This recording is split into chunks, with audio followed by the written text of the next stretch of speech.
Nah, guys, kembali lagi di channel Apresitorus, di mana channel ini akan memberikan diri kamu suatu informasi baik dari pekerjaan, asmara, keuangan, serta kehidupan diri kamu secara general. Sebelum saya memberikan suatu informasi dari berbagai aspek yang barusan saya katakan tadi, saya juga mengingatkan kepada teman-teman, informasi yang saya berikan terhadap diri kamu bukan suatu acuan untuk kamu ambil dan untuk kamu terima. Saya hanya bisa memberikan diri kamu suatu informasi berdasarkan kartu yang saya pegang ini. Diri kamu hanya bisa berencana terhadap kehidupan kamu, akan tetapi di balik dari informasi dan perencanaan tersebut, lagi-lagi yang menentukan adalah Sang Pencipta.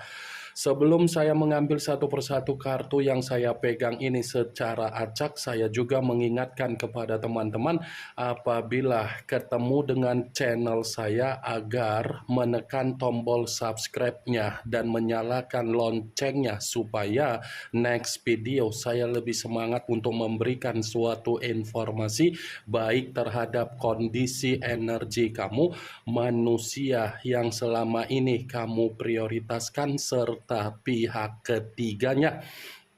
Oke Wak Geng, kali ini saya ingin mengarah terhadap manusia tersebut, hanya sekedar ingin mengarah dan ingin mengetahui bagaimana pergerakan energi yang dimiliki oleh manusia tersebut dan situasi apa yang ingin disampaikan oleh kartu yang saya pegang ini. Apakah ada gambaran yang bersifat positif atau memang justru kebalikannya? Kita langsung saja. Saya akan mengambil beberapa kartu, di mana kartu yang akan saya ambil nanti bisa saja bersifat resonet, bisa saja tidak bersifat resonet. Semuanya saya kembalikan terhadap pola pemikiran kamu, semuanya saya kembalikan terhadap situasi energi yang kamu miliki untuk saat ini.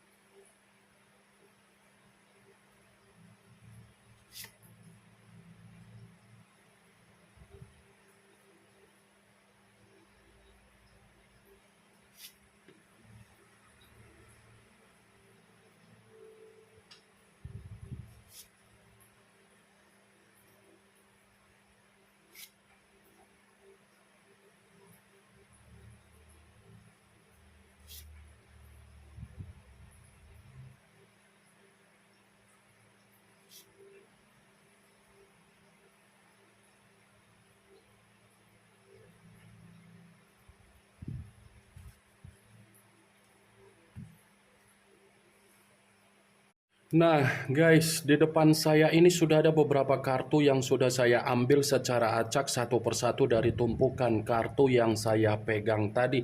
Apakah kartu yang ada di depan saya ini akan memberikan suatu gambaran yang bersifat positif atau memang justru kebalikannya? Kita langsung saja.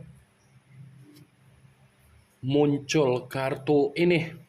Sekali lagi saya mengatakan muncul kartu yang saya pegang ini, di mana kemunculan kartu yang saya pegang ini seperti memberikan suatu isyarat atau gambaran, tetapi gambaran yang ingin saya sampaikan terhadap diri kamu dari kondisi manusia yang sudah meninggalkan diri kamu, baik secara perasaan ataupun secara komitmen. Saya mengategorikan kondisi dia terjebak dengan luapan emosi yang dia terima akibat dari karakter yang dia perjuangkan terhadap sesuatu hal yang bersifat komitmen terhadap pihak ketiga.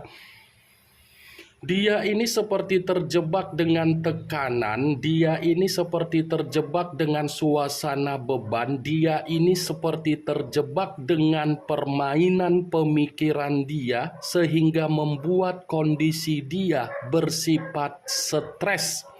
Kartu pertama yang saya pegang ini adalah kartu yang berbicara secara koin, tetapi kalau seandainya saya mengatakan kembali arti dari koin tersebut, seakan-akan kondisi dia seperti orang yang sedang berhati-hati dengan pihak ketiga yang selama ini dia anggap bisa memberikan suatu kebahagiaan, tetapi situasi yang dia sadari tidak sesuai dengan apa yang dia anggap tersebut. Page of Pentacles, seperti ada sesuatu hal yang dia ketahui dari permainan pihak ketiga, tetapi tidak bisa untuk dia lampiaskan karena memang situasi tersebut diawali dari apa yang menjadi karakter yang bersifat buruk yang sudah dia lakukan sendiri. Saya rasa kalau saya mengatakan secara kondisi keuangan ataupun kondisi kebutuhan, kartu ini cukup jelas untuk berbicara bahwasannya kondisi keuangan dia lagi bersifat miskin. Apalagi kalau saya mengatakan situasi dari kebutuhan. Karena di satu sisi seakan-akan manusia yang meninggalkan diri kamu ini sudah kehilangan kepercayaan untuk memberikan apa yang menjadi tanggung jawab dia terhadap pihak ketiga, sudah kehilangan secara pemikiran untuk memberikan apa yang menjadi kepentingan pihak ketiga, karena memang situasi dia sendiri pun untuk memenuhi apa yang menjadi kebutuhan dia sudah tidak mampu. Jadi boro-boro untuk mementingkan apa yang menjadi tanggung jawab untuk dia berikan terhadap pihak ketiga, sementara kebutuhan dia saja pun sangat sulit untuk dia penuhi. Muncul kartu Ten of Wands, kartu tongkat yang keluar, tetapi kartu tersebut terdiri dari 10 tongkat. Kalau seandainya saya mencoba untuk menarik satu tongkat dari ke-10 tongkat tersebut, satu tongkat yang saya tarik ini seperti mendukung dari kemunculan kartu pertama. Mendukung dalam arti apa? Memaksakan diri untuk meninggalkan diri kamu, tetapi dipertemukan dengan seseorang di mana seseorang benar-benar sudah membuat kondisi dia bersifat runtuh, memaksakan diri untuk meninggalkan diri kamu, tetapi dipertemukan dengan kondisi karakter seseorang yang tidak berbeda jauh dengan kondisi karakter yang dimiliki oleh manusia tersebut. Memaksakan diri untuk meninggalkan diri kamu, dipertemukan dengan seseorang di mana seseorang sudah benar-benar membuat kondisi mental dan batin dia sangat terbebani. Memaksakan diri untuk meninggalkan diri kamu, justru manusia itu dipertemukan dengan seseorang hanya untuk menjadikan kondisi manusia tersebut untuk dimanfaatkan saja. Muncul kartu The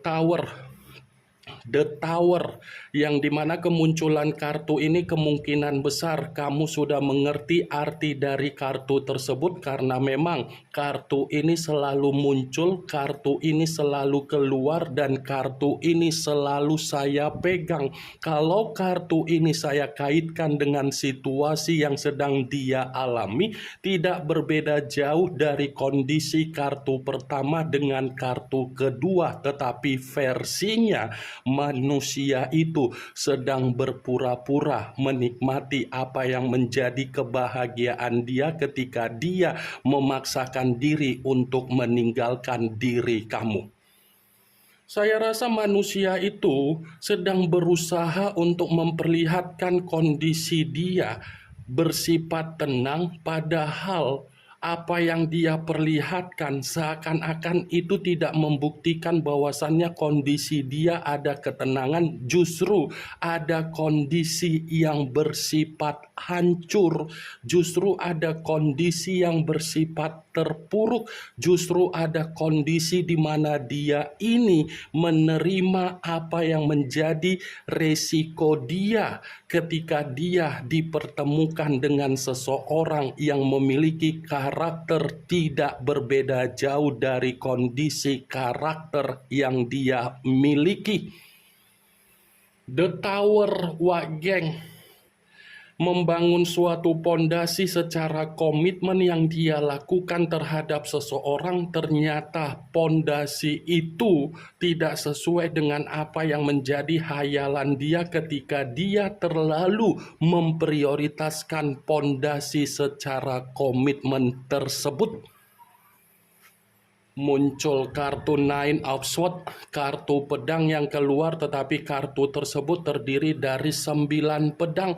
Kalau seandainya saya mencoba untuk menarik satu pedang dari ke-9 pedang tersebut, satu pedang yang saya tarik ini, coba kamu perhatikan bagaimana situasi gambar di dalam kartu yang saya tunjuk ini. Seseorang yang terduduk, tetapi kondisi terduduk seperti mencerminkan ketidaktenangan, seperti orang yang penuh dengan rasa ketakutan, seperti orang yang tidak ada pola pemikiran yang bersifat nyaman. Karena di satu sisi begitu saya memegang kartu 9 pedang ini seakan-akan mendukung dari ketiga kartu sebelumnya. Mendukung dalam arti apa? Kondisi dia ini bukan hanya terjebak dengan kondisi tekanan yang dia mainkan dari pihak ketiga, tetapi kondisi dia ini pun lagi bersifat stres, depresi, dan ada penyesalan ketika dia memaksakan diri untuk meninggalkan diri kamu. Muncul kartu tongkat. Kartu tongkat yang keluar, tetapi kartu tersebut terdiri dari 9 tongkat. Tadi 9 pedang, sekarang 9 tongkat. Kalau seandainya saya mencoba untuk menarik satu tongkat dari ke-9 tongkat tersebut, satu tongkat yang saya tarik ini pun seperti mengatakan situasi dia sedang mengasingkan diri. Ada satu kondisi yang membuat diri dia ini terpaksa untuk mengasingkan diri, di mana ketika mengasingkan diri karena memang situasi dia ini benar-benar merasa ketakutan. Muncul kartu Five of Wands, kartu tongkat kembali yang keluar, tetapi kartu tersebut terdiri dari 5 tongkat. Kalau seandainya saya mencoba untuk menarik satu tongkat dari ke-5 tongkat tersebut, satu tongkat yang saya tarik ini pun seperti mengatakan situasi dia lagi dihadapkan dengan berbagai permasalahan. Bisa saja permasalahan ini bersifat pertengkaran terhadap situasi komitmen dia. Kamu bisa melihat sendiri 5 tongkat. Apa yang menjadi kondisi karakter dia yang terlalu sombong, terlalu angkuh, terlalu serakah. Ternyata karakter itu justru untuk siang hari ini mengarahkan manusia itu menerima apa yang menjadi resiko dia sendiri. Muncul kartu pedang. Kartu pedang yang keluar, tetapi kartu tersebut terdiri dari 2 pedang. Kalau seandainya saya mencoba untuk menarik satu pedang dari kedua pedang tersebut, satu pedang yang saya tarik ini pun seperti mengatakan situasi dia seperti orang yang kebingungan, seperti orang yang linglung, seperti orang yang bersifat buntu, seperti orang yang dimana kondisi dia ini sulit untuk mencoba memberikan suatu keceriaan terhadap diri sendiri, karena memang apa yang terjadi terhadap diri dia di sekitaran dia ini seakan-akan membuat diri dia benar-benar sangat tersiksa. muncul kartu King of Pentacles, kartu koin yang keluar, tetapi kartu tersebut raja yang memegang satu koin. Kalau seandainya saya mencoba untuk menarik satu koin tersebut, koin yang saya tarik ini pun tidak berbeda jauh dengan kondisi kemunculan dari kartu 10 tongkat. Kenapa saya mengatakan tidak berbeda jauh? Kondisi dia ini hanya dimanfaatkan secara keuangan oleh komitmen yang dia perjuangkan terhadap pihak ketiga dia. Dia menganggap pihak ketiga dia mampu untuk memberikan suatu kebahagiaan, tetapi apa yang dia anggap dari pihak ketiga justru keterbalikannya. Justru pihak ketiga hanya mencari apa yang menjadi keuntungan agar pihak ketiga mendapatkan apa yang menjadi kestabilan. Kartu pertama saja sudah saya katakan tadi, secara keuangan lagi bersifat miskin. Ini yang ingin saya sampaikan terhadap diri kamu dari berbagai kartu yang saya pegang ini. Kemunculan kartu King of Pentacles sebagai kartu terakhir yang ingin saya katakan terhadap diri kamu, sebagai kartu kesimpulan yang ingin saya sampaikan terhadap diri kamu. Yang positif ambil, yang negatif buang. Sekian dulu informasinya. Salam kartu tarot, salam zodiak.